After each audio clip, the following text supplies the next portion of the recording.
Good morning, everyone, for today's distinguished webinar series in AI and cybersecurity. Today's distinguished speaker is Dr. Nicholas Peters, Section Head and Distinguished Research and Development Staff in the Quantum Information Science Section at Oak Ridge National Lab. The title for today's talk is Fundamentals of Quantum Technologies for Cybersecurity. Dr. Peters earned his BA in Physics and Mathematics from Hillsdale College and his Master's and Ph.D. in Physics from University of Illinois Urbana-Champaign. Dr. Peters previously worked at Telcordia Technologies, Bellcore, and later applied communication sciences before joining Oak Ridge in 2015. He has held joint faculty appointments at the University of Tennessee Knoxville and led ORNL Oak Ridge's quantum communication team since 2017. He has been a visiting researcher at Los Alamos National Laboratory, National Institute of Standards and Technology-Boulder, The Ohio State University, and the Princeton University. He is a senior member of Optica and IEEE, a member of APS, and served as an associate editor for Optics Express. He is an active referee primarily for APS journals and has served as an associate editor for Optics Express from 2016 to 2022. Dr. Peters, it's an extreme honor to have you this morning with us at University of North Dakota. Thank you so much for taking the time with us to do this webinar. The floor is yours. All right, thank you very much. I appreciate the opportunity to share a little bit about the research that we've been working on, particularly in the cybersecurity space. And hopefully you all can see my screen now. Yes, we can. Yeah. Okay, perfect. All right, so here's an outline, a little bit about what I'm going to talk about. What's Oak Ridge National Lab? When I was a student, I had, I maybe heard of Oak Ridge, but I really didn't know what it was, what it did. And then I want to explain why you should all care about quantum, even if you're sort of from a different background. And then I'm going to give some background information in quantum and to try to build some intuition as to how that translates into QKD, quantum key distribution, and security. And then I'm going to talk a little bit about sort of steps toward more general quantum networks. So Oak Ridge National Lab is one of Department of Energy's 17 national labs. Now we have over 7,000 staff, including scientists and engineers in more than 100 disciplines. So that's a really big number compared to what you might have at a typical university. And we have some what we call user facilities, meaning that they're funded research facilities that in some cases exist only here in the world. And different visiting scientists and students come in and use these facilities. And it's over 5,000 unique individuals every year. So the budget for the laboratory is $2.6 billion, in part because we have these large facilities, in part because we do a lot of different stuff. So this was established in 1943 as part of the Manhattan Project. And so this is home, it's home to the world's first permanent nuclear reactor that was used in the Manhattan Project. And this is where they did a lot of nuclear science and developed a lot of the very foundational nuclear science with that reactor.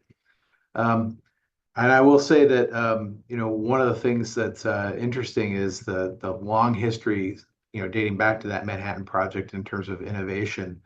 And they have this sort of Oscars of innovation called the Research and Development 100 Awards, and the lab's gotten more than 259 of those, which is more than any other national lab, which is something that everyone's real proud of here. So at Oak Ridge, we're really positioned to deliver scientific discoveries and technical breakthroughs for solutions in energy and national security. And one of the things that we hope to do is to develop these new science and technology solutions and transition those out into the real world to benefit the country. And so we have major science areas that are listed here. And the area, even though I'm a physicist, I sit in the computing directorate.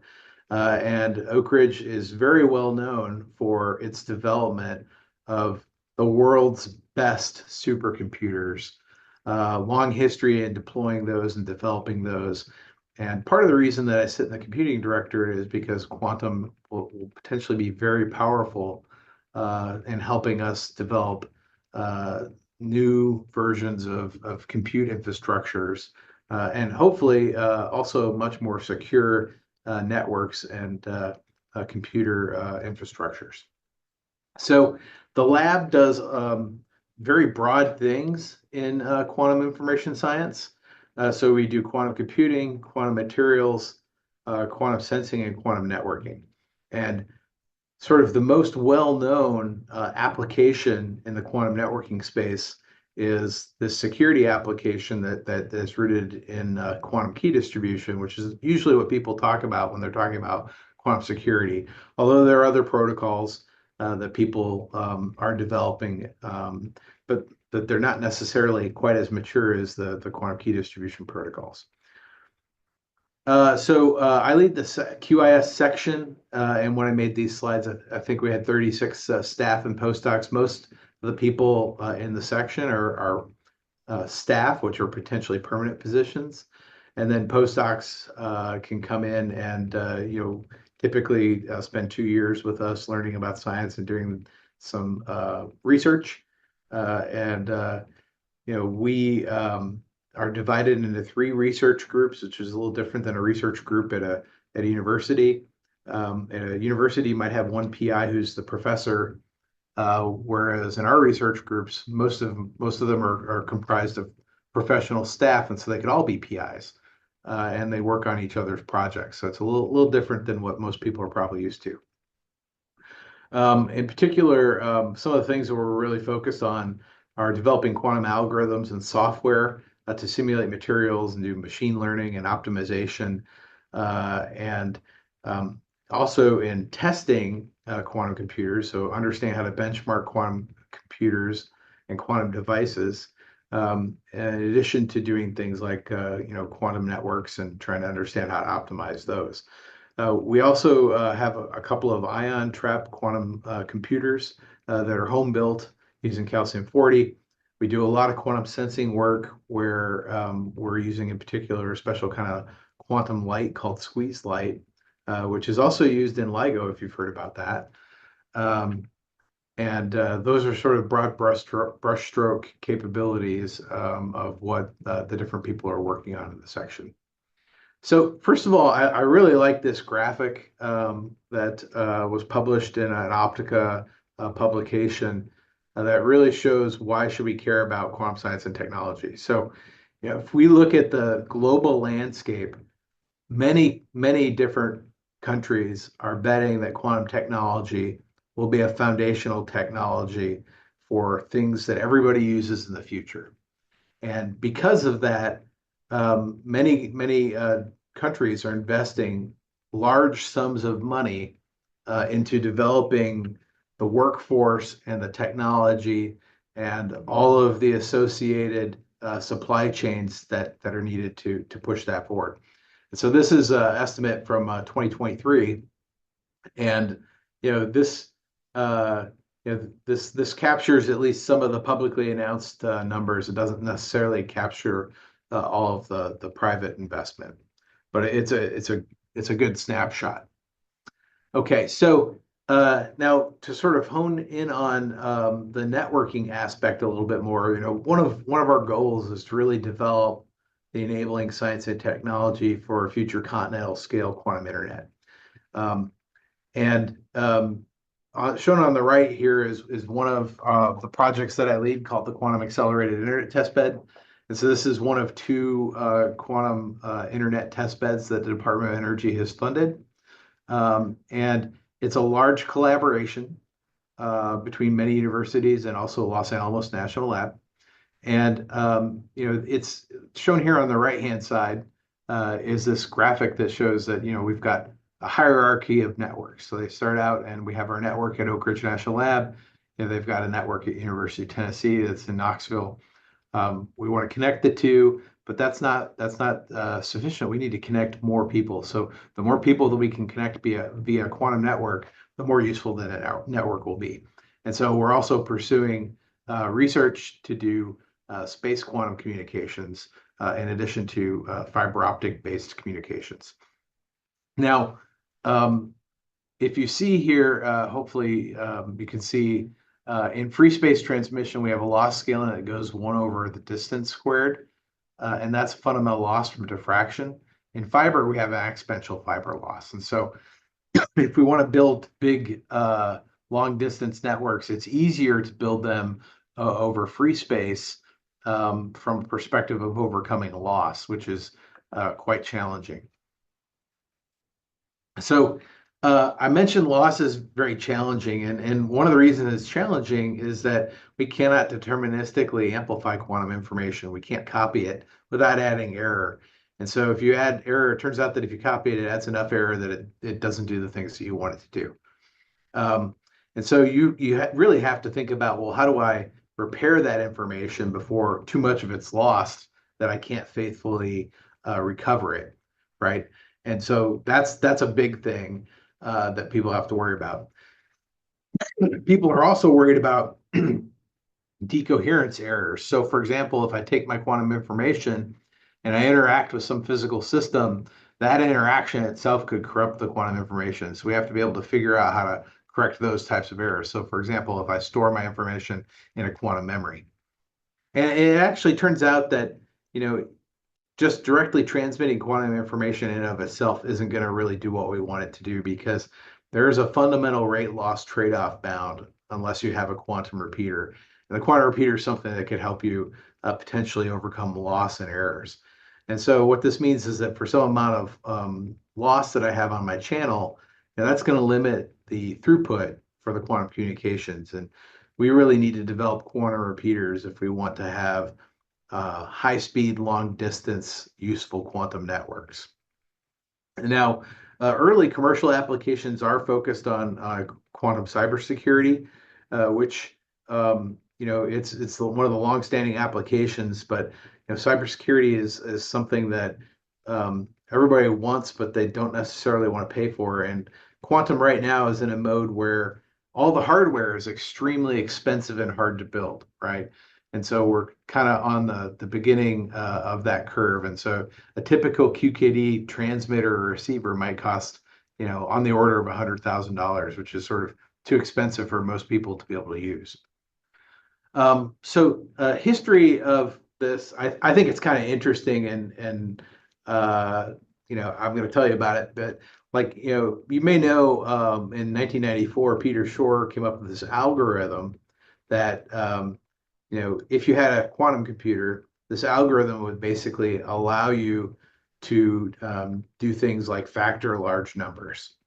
And that turns out is really important for the way that we do public key cryptography. And so basically, if I add another qubit, you can do like a problem which would be twice as hard on a classical computer.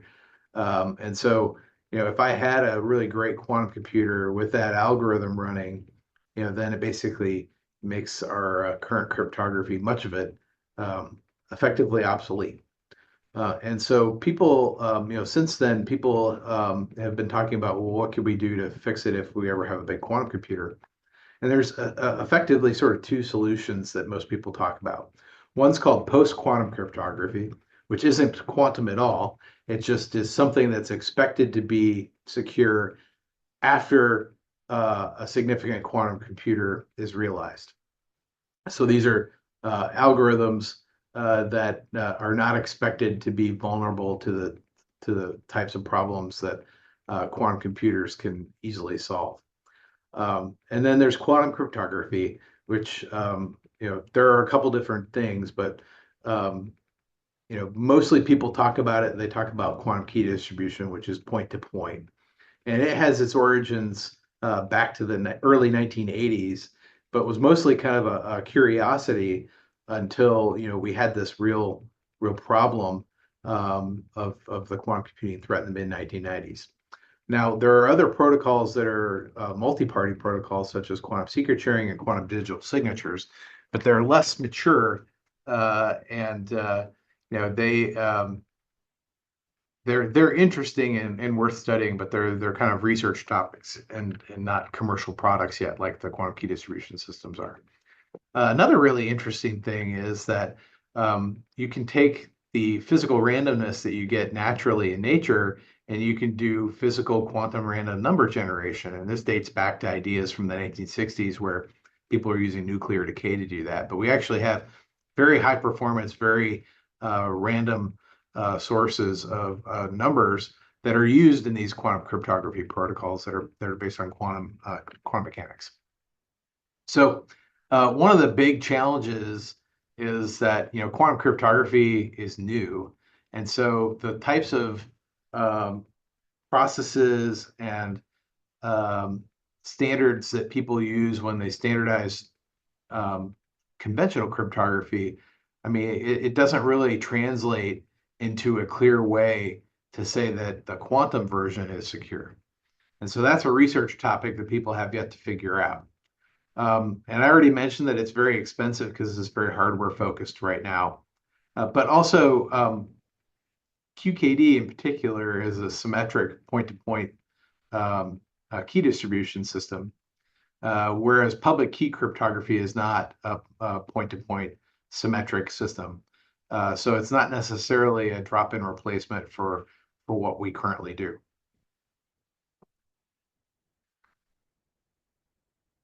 One of the reasons that I think it's really compelling to explore quantum cryptography is energy infrastructure security. And so, we have the ability to take quantum key distribution and deploy it. If you break up that lossy channel into smaller chunks, you can distribute keys over smaller loss links.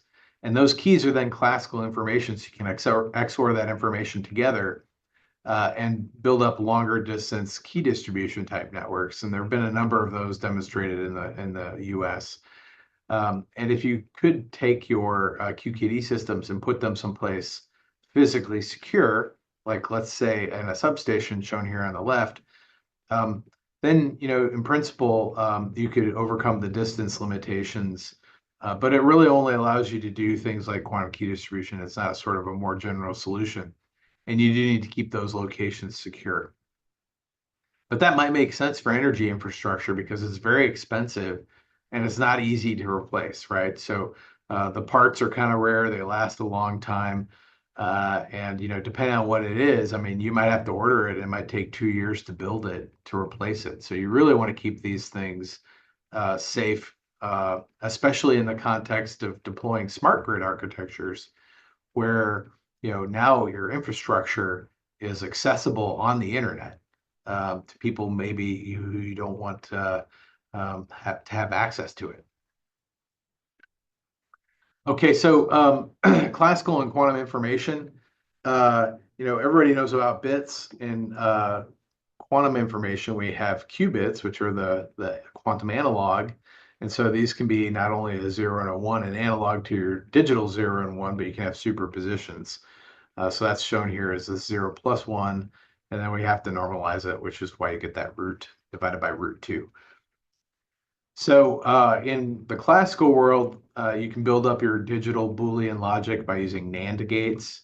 We have a similar universal gate set, and it's a gate set because you have to be able to do 1-qubit operations and 2-qubit operations. So these 2-qubit operations give rise to something called entanglement, which is really, you need that for everything that I'm aware of, generally speaking. And you can really develop these qubits in any 2-level system that you can think of. So it's really related to the physics of nature. And so you could have the ground state and the excited state of an atom, or you could have the spin of an object, for example, an electron, or you could use the photon polarization, which is something that I use very frequently in my research. You can also have more than 2 levels. And so if you have D levels, we call that a qubit. But you can also have from a continuum of levels, and we call that continuous variables. And so there you also have the concept of 2-mode entanglement. It's a little different than qubit entanglement, but you can get squeezing, like I'd mentioned earlier. But this 2-mode entanglement in continuous variables, that's actually the kind of entanglement that Einstein, Pawlowski, and Rosen were considering when they came up with their famous EPR paper. And if we can do a superposition, which is shown up here, and then you start to do interference, then those sort of lead you to being able to have entanglement, which is really important for a lot of these quantum protocols to have an advantage. So we will very oftentimes use Dirac notation. So that's what these little symbols are. And so you can express your computational basis, your 0 and your 1, or your horizontally polarized photon, your vertically polarized photon, graphically. And so this is the Poincare sphere. And so you've got horizontal and vertical on opposite sides of the sphere because they're orthogonal. But then you also have the phases. So you can have right and left circularly polarized light, and you can have the diagonal and anti-diagonal polarizations, which are superpositions of the horizontal and the vertical. Now, one thing that's really important to remember is that these quantum systems, if you write out the quantum state, it's really a superposition of these two different basis states. And then there's some phase relationship. Now, if I make a measurement in the 0 and 1 basis, I'm either going to get 0 or 1, right? But my quantum state is described by these two real parameters, theta and phi. So I only get one bit of information on that measurement. And so you cannot completely make a measurement and learn deterministically what this state is for these arbitrary states. And that's sort of the root of security, right? So I can't measure it and then learn so much about it that I can deterministically and perfectly copy it and create another exactly identically encoded quantum state. And that's really important for quantum cryptography. So in terms of the entanglement, I think it's interesting to just try to build intuition about entanglement. And to do that, first of all, let's talk about what's not entangled. If you can write, generally speaking, a couple of qubits as a product state, meaning that each particle has its own definite properties, it's not entangled. So for example, if I've got two photons that are horizontally polarized, they have those properties independent of what the other property is. But sometimes you'll see interesting superpositions, and you have to carefully look at that because it might be possible to rewrite those in terms of a product state. And in that case, even though you have this interesting looking superposition, in another change of basis, we call it, you actually don't have the entanglement, right? So the type of superposition you really want to look for is where you can't write this as a product. And this gives you, as an example, and for 2 qubit states, this gives you the famous Bell states, where we have these 4 different superpositions. Now, one of the things that's interesting about these 4 different superpositions is they themselves can be used to form a basis, and you can basically span the Hilbert space by adding different combinations of these Bell states together. But the really important thing about the entanglement itself, for any one of these 2 qubit pairs, is that the state is defined really only in the combination of those 2 qubits, their joint state. Because if I make a measurement on any individual state, I'm either going to get, for example, if I look at this state, I'm either going to see an H or a V, but it's going to be completely random. And because it's random on the measurement of this qubit and random on the measurement of this qubit, if I measure H on one, that means that if I've got this state, I should see a correlation on the other side. But you have to have classical communication to confirm that correlation. So that means that you really can't get around the speed of light, right? So the fact that I have to have classical communication in these quantum protocols prevents you from doing things like propagation of information faster than the speed of light. Okay, so and I like to think of this idea of entanglement monogamy. And what that means is that if I have 2 qubits that are maximally entangled with each other, so for example, Bell state is a maximally entangled state, what that means is they're maximally entangled with each other. They cannot be entangled to any other thing. So that means that if Alice and Bob have maximal entanglement, that means that some other unintended party cannot know anything about the correlations that Alice and Bob share. And so in a lot of the security proofs, one way that you can prove that you've got a secure system is you show that it reduces to sharing entanglement. So that's a really nice concept. So this is a cute video. It's an artist's impression of quantum key distribution, where you send out these individual photons, and occasionally you may have some errors. The errors are actually not determined until you do the post-processing, but they're shown here sort of little red blips. And at the end of the day, you make all these measurements, and then you do some post-processing, and you try to eliminate the errors, and then you apply something called privacy amplification based upon the errors. And then you can then share these distributed, secure strings of zeros and ones that are random that you can use for keys and cryptography. Now, I mentioned this earlier about using the chains of systems where I can take the keys and distribute them among the different secure locations. And so you could imagine then you would take that XOR and use that XOR not for just propagating the key, but actually for propagating some information. So for example, if I wanted to transmit an image, you could XOR that with your key, as long as the information that you have is less than the length of the key that you have, and you don't reuse your key, then you can use this to send information using one-time PAC. I think I mentioned this already with the rate loss trade-off bound, and that's this paper that's referenced here.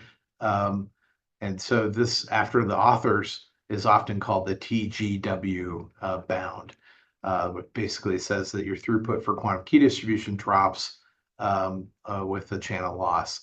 And that was later, this was originally done in terms of QKD, but it was later generalized, which really motivated the field to work really hard towards building quantum repeaters.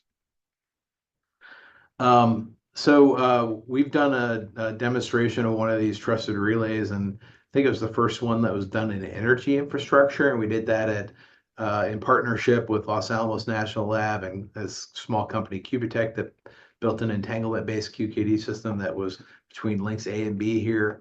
And then we had two other QKD systems as part of this demo, and we put our QKD systems in different substations at EPB in Chattanooga, Tennessee. And then we did some demos that led up to one of these trusted node demonstrations, which was published in 2021. The partners associated with this demo got some awards for doing this work. We also had a demo where we used another Qubitekk entanglement-based QKD system, and it was generating keys. And in many of these experiments, people just generate keys, and they distribute the keys, but they don't do anything with them, because that's actually pretty hard to do. But in this particular case, what we did is we took a classical communication system that was developed for smart grid communications by some of the researchers at Oak Ridge National Lab. And what we did was we added an authentication, a Galois message authentication code authentication, which pulled the quantum keys off the Qubitekk boxes, and then implemented this in this particular instance, a bidirectional authentication scheme between these what were Raspberry Pis, which were doing the classical communications for this smart grid protocol. And so, as far as I'm aware, that's the first time that people have used these quantum keys in a smart grid authentication system. And so I think this is really important work, because it shows that you can do it. It shows that you can do something that is useful. And from a energy infrastructure standpoint, authentication is really important, especially if you've got smart grid communications. And if your crypto happened to stop working, you still have the data, right? It's not like you've encrypted it and you can't unencrypt it anymore. But then, if the authentication is not working, then you know that you need to check it out, because something's not right. There's also this idea of quantum digital signatures. And this is a protocol where effectively what you do is you do use QKD, but what you can do is you can take one person and you can just distribute some effectively raw key like you would do in the distribution phase of quantum key distribution. And then Bob and Charlie, these two users, would then use a secure key to compare the measurement ensembles. And then from those measurement ensembles, later on, Alice would basically, know what was sent and could send additional information to Charlie and Bob, such that Charlie and Bob would say, okay, it must be Alice because what Alice told us about what we measured makes sense, and she knows more about it than anyone else could possibly know about it, and so it must be her. So what we did is we developed a new type of authentication or a new type of quantum digital signature scheme where we used an entangled source at the center instead of doing it in a sort of linear fashion, the way that people had previously thought about it. And so we demonstrated this on our network how one could do this with polarization entanglement. And so this basically creates polarization entanglement. Then we've got a fancy filter to send those photons to different users and to basically do a proof of principle demonstration of these quantum digital signatures. And so I think this is the only demonstration of quantum digital signatures in North America. Most of the groups that are working on this research topic are in Europe or Asia. And so here's some data. I'm not going to have time to explain it, but you can take a look at the paper if you're interested in it, or you can ask questions about it. And we did some, estimates of what it would take to be able to do signatures with our current hardware, and then we did another analysis if we had better hardware, what else you'd be able to do as a function of the quantum bit error rate and the throughput that you get. So another really interesting thing is three-party quantum secret sharing with 2 photons. This is another thing that we came up with.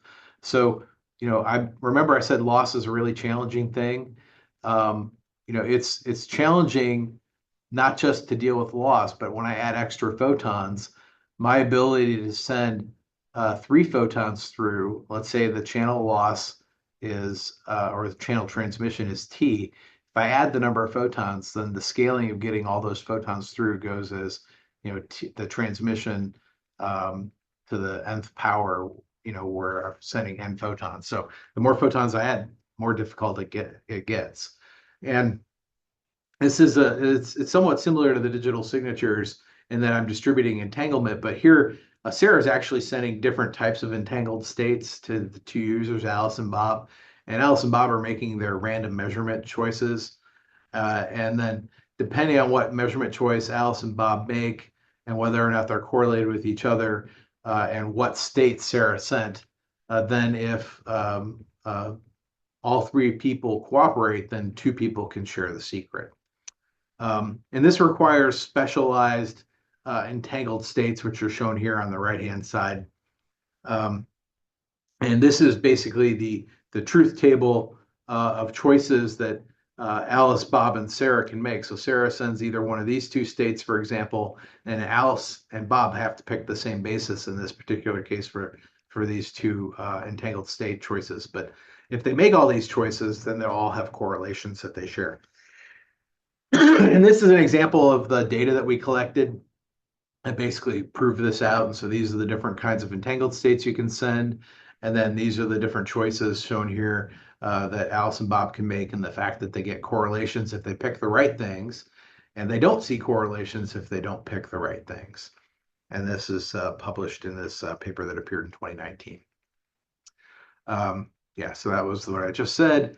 Now much of this work is done in the context of quantum-only network.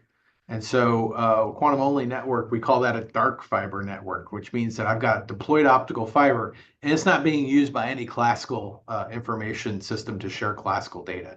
And that makes it really expensive if I have to dedicate a fiber to having only quantum stuff, because companies can make a lot of money transmitting data, right? I mean, everyone's got a cell phone, that's connected to a fiber optic network somewhere in most cases, and that's how you get your data. And so that infrastructure allows carriers to make money.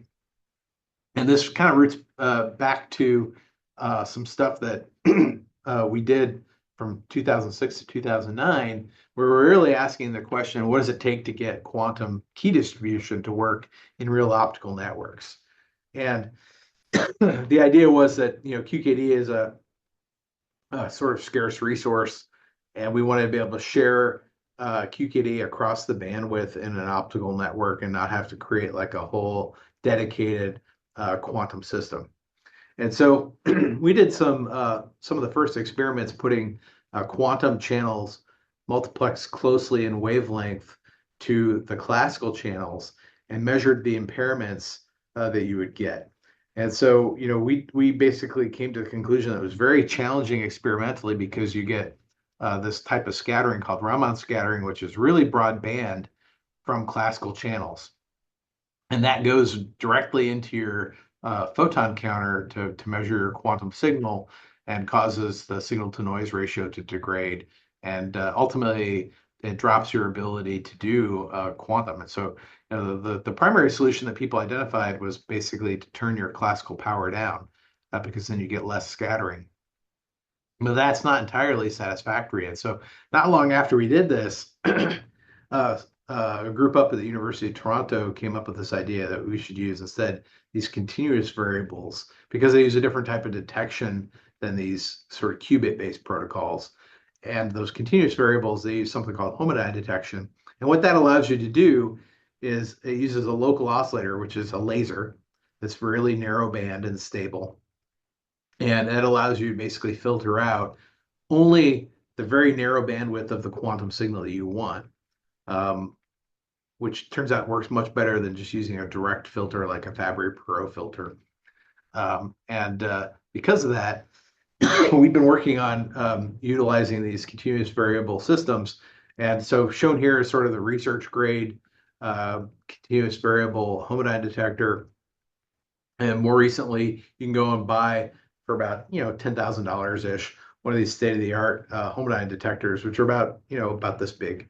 And that they work well enough to do continuous variable quantum key distribution. And this is one of the things that we typically do is we use these receivers to do our CV-QKD experiments, which the transmitter for this is shown here in this picture. Now, one of the things that's really cool about this is that we have this really nice field programmable gate array here. And on this FPGA, it's got a socket to put a transceiver, an optical transceiver. And so what we're able to do is out of this fiber, we have bidirectional classical communications that get multiplexed with the quantum signal. And this transmit box and the receive box are able to talk to each other classically over the same fiber that their quantum signal is being transmitted on. And we have pretty much no measurable impairment to the quantum signal in this system. Now, one of the other things that we're doing in this system is we're distributing this local oscillator, which is what's used.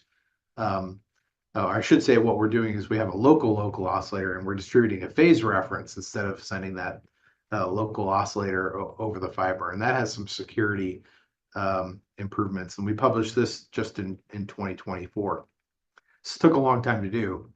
It's actually pretty challenging because you have to do a lot of optimization in order to get the high performance, the feedback and control using the FPGA. Now, this is distributed over aerial fiber, so we have all the feedback loops in there to stabilize the polarization and do time recovery and practical things like that you typically don't have in a physics experiment. So that was one piece of the fiber network we have at Oak Ridge. We actually have 300-kilometer dedicated dark fiber quantum network testbed. And so we can light this up in a controlled fashion with classical and quantum signals to do tests on what the impairments are and to test different quantum technology in increments of 15-kilometer loops. So we can test this technology and exercise it over a longer distance implementations by using this optical cross-connect switch shown here over our fiber network. Now, in terms of like challenges that we're working towards solving, it's really critical to build better quantum devices such as quantum memories and photon sources and gates. We also want to integrate optics and electronics. And so the idea is we have this complicated CV-QKD system. It's got a lot of bulk stuff. We want to be able to translate this into, at some point, chips where the electronic part, so this is an amplifier, and then the optical part, which is shown over here, this is a detector, and basically pull the signal off the optical to electronic conversion and then amplify it and then process it all on the same chip. And then eventually we want to build these integrated devices into quantum repeaters to minimize the loss and fix errors and reduce latency. And then that's going to allow you, once you can do that, to deploy applications such as quantum key distribution and things like distributed sensors that are based on quantum and even distributed quantum computing at hopefully any scale that you desire to deploy it at. So we've been working on these quantum photonic integrated circuits. So up here is shown an example design, and we send that design off to a commercial foundry, and they fabricate these circuits for us. And so shown at the bottom here is a photo of one of those circuits. And so you have to test these in special test setups. And so we have two of these very highly customized test setups. One's shown here on the left, and then one's shown sort of in the middle. And what these allow us to do are to test these individual components and bias them with electronics signals. And eventually what we want to do is we want to build these QKD systems on chips and then be able to put them on a probe station before we package them to do tests and to do network verification. So this probe station and this probe station are different labs. So we can deploy these photonic integrated circuits in different labs, connect them via fiber at different parts of the campus, and then verify that they're doing all the things they need to do before we could take one of these chips and package it. And then once you can package it and show that it still works, then you're really close to having something that could potentially be a more cost-effective product that can then be commercialized. So I just wanted to summarize here. I think that quantum cryptography is really an interesting security route that it doesn't make assumptions about the progress of technology if you do it correctly. So you don't have to worry about how good someone's computer is. But I would say that the challenge is that it's currently something that you really have to look at and figure out, well, how do we build this stuff such that we can say that it's good? That's not so clearly defined at this point. So there's no set of standards we can point to and say we've implemented the standard. That's still an area of research. And you just because you do the quantum part doesn't mean you can ignore any of the classical cybersecurity. All of the other classical cybersecurity still applies. So for example, you have to have good passwords.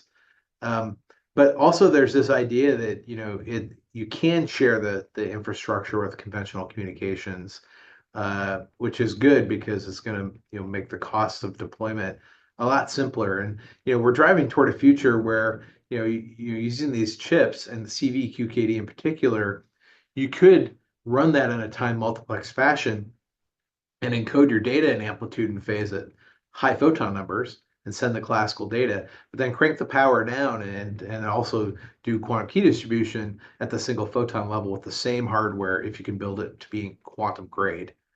And then the same thing applies, we can build these trusted relays today if we wanted to build large-scale quantum-based cyber networks, but then you have to have these trusted nodes.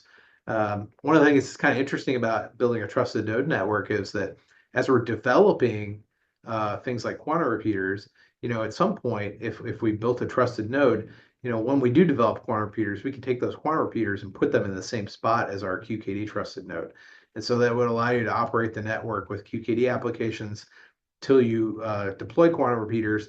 And then when you deploy quantum repeaters, you can still use those to do things like quantum key distribution. and you've got the experience of having run a QKD network sort of before you start deploying the repeater network. Um, and I think, at the end of the day, I mean, the quantum repeater is definitely the really challenging thing to build. And since I'm a photon guy, I believe that, it's probably going to be likely that you're going to need a photonic quantum network in order to scale things like quantum computers to be really useful. And part of the reason I believe that is because if we look at the last couple generations of supercomputers that have been deployed at Oak Ridge National Lab, they have these silicon processors, but they utilize high-speed optical data networks to feed the data into the processors of the supercomputers. So it seems reasonable to assume that we're going to need a high-performance quantum network in order to build a scalable high-performance quantum computer. And with that, I'm done. I'm happy to take questions.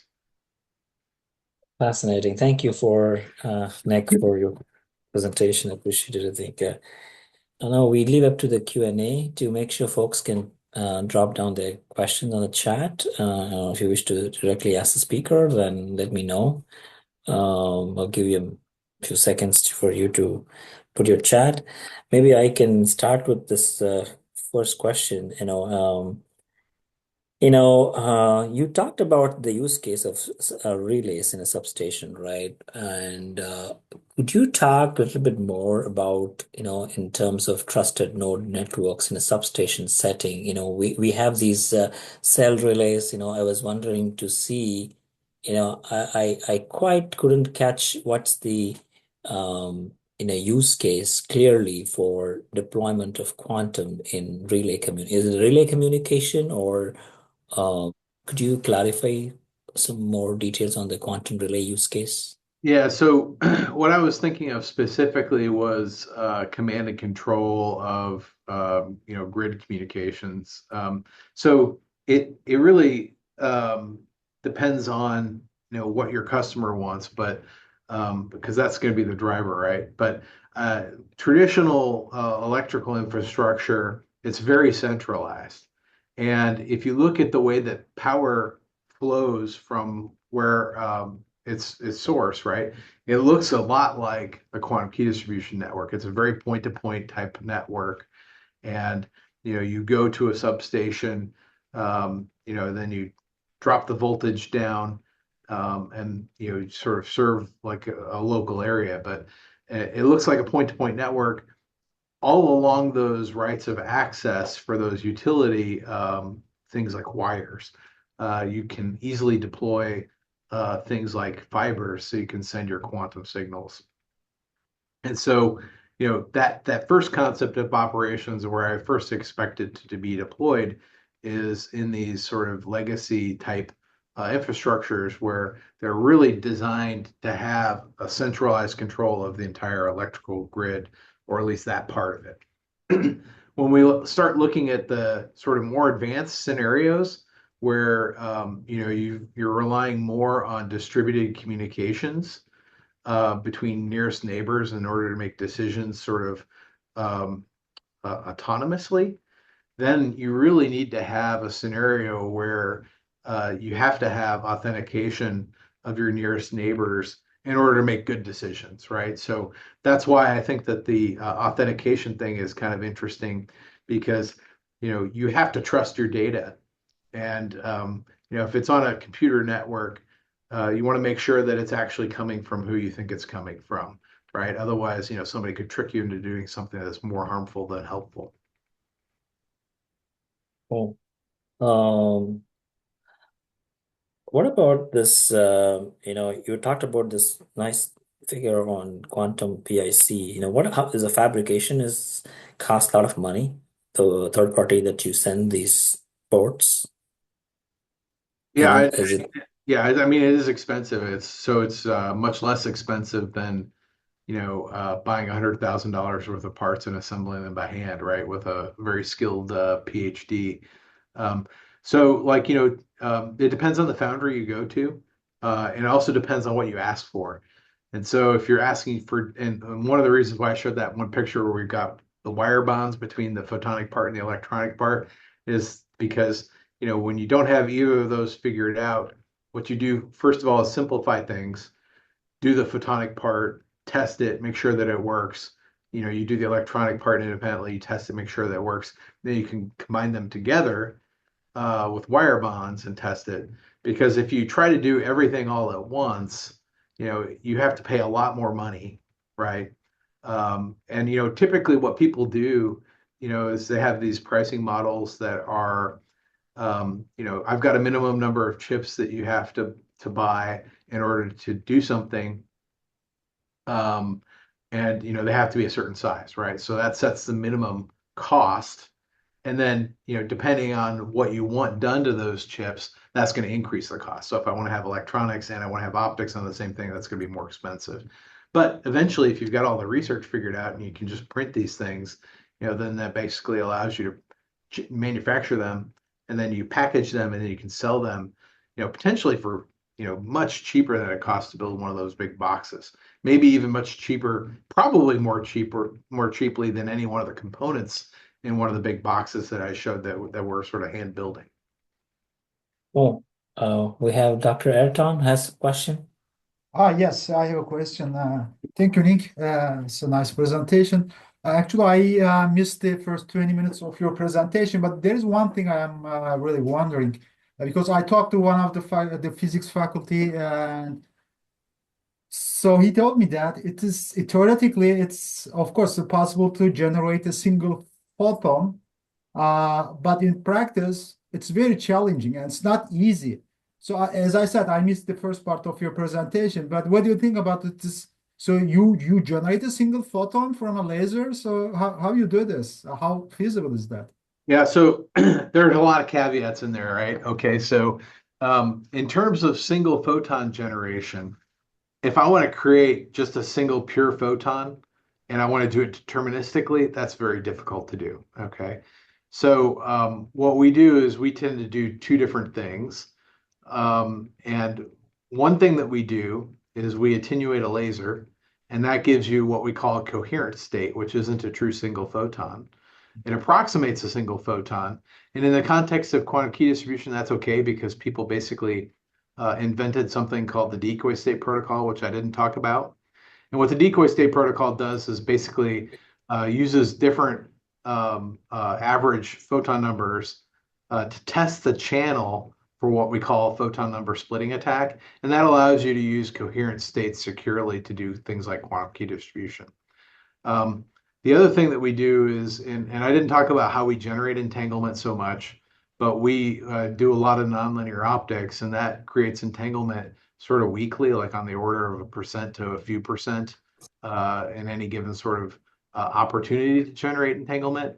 And if you crank up that power more and generate photons more, then you get multi-photon noise. And that's sort of the easy thing that most people do for research.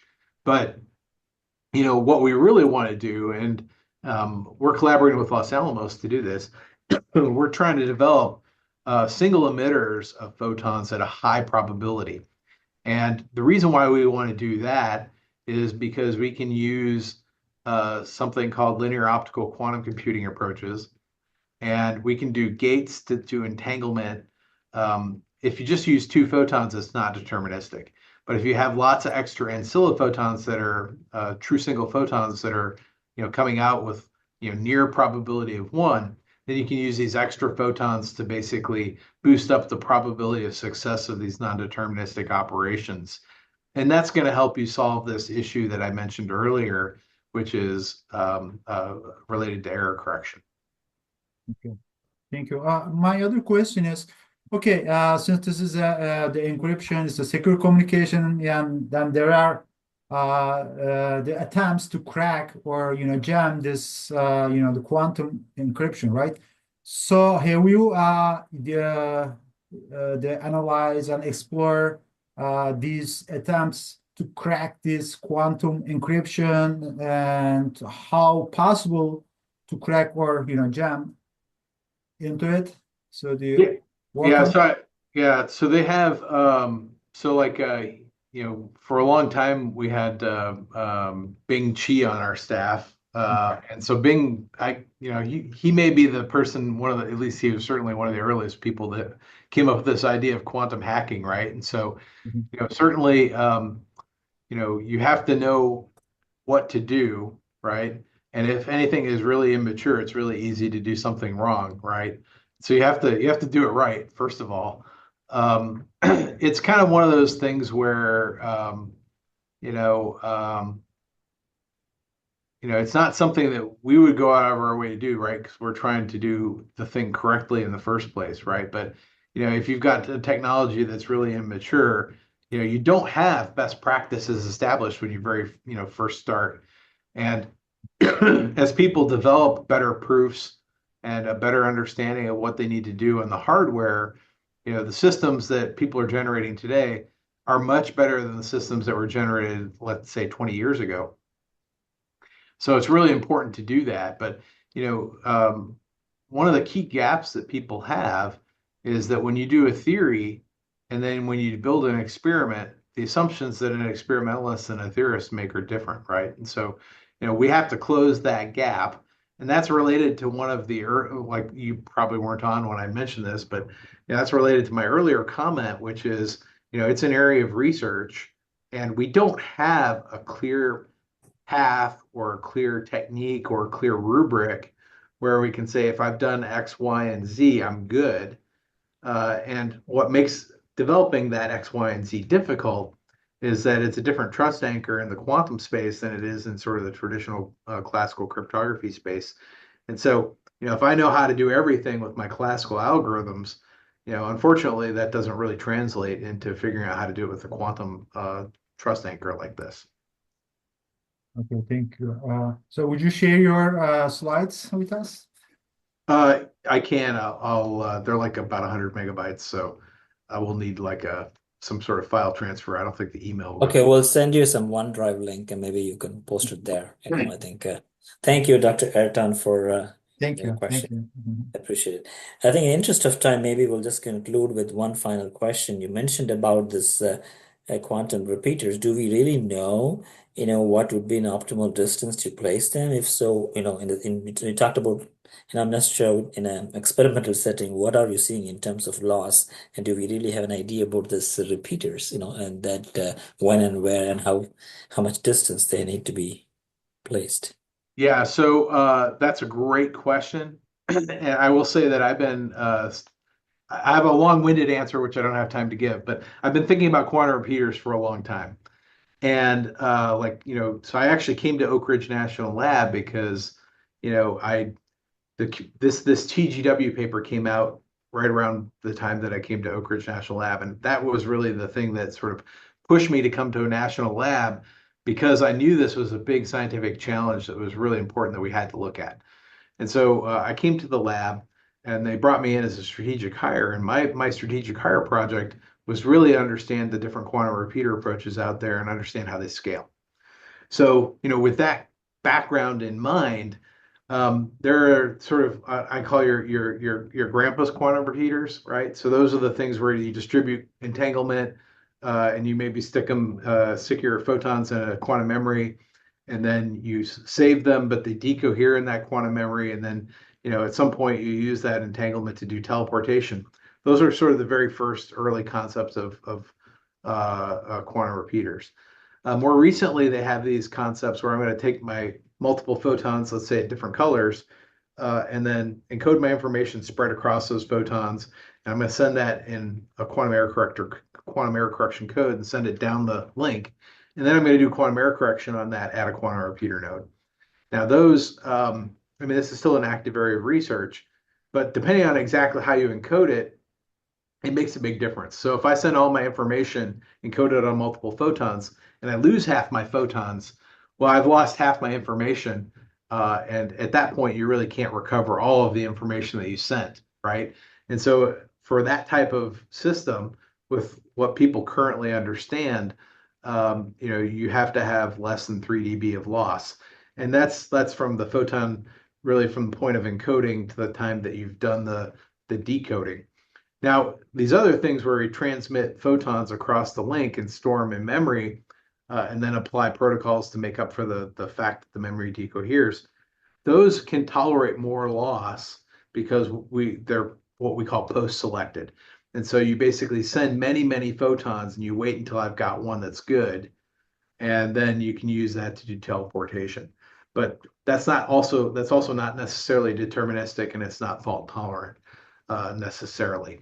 So there are a lot of caveats that get rolled into that, but you could in principle do those over longer distances. And of course those protocols are usually considered in the context of these discrete variable qubit type approaches, but you could also do it in terms of the continuous variable approaches. And there the technologies and optimizations change, so your answers may change a little bit depending on how you implement it. Super. Thank you so much, Nick. I think that's awesome for great presentations. I think we'll conclude the webinar here, and you will receive a nice UND plaque from our college and a nice letter from our dean. And I appreciate for being here. And hopefully we should be working on some proposals or collaborations in future. All right. Thank you. Thank you, Nick. Take care. Thank you, Dr. Etton, also joined.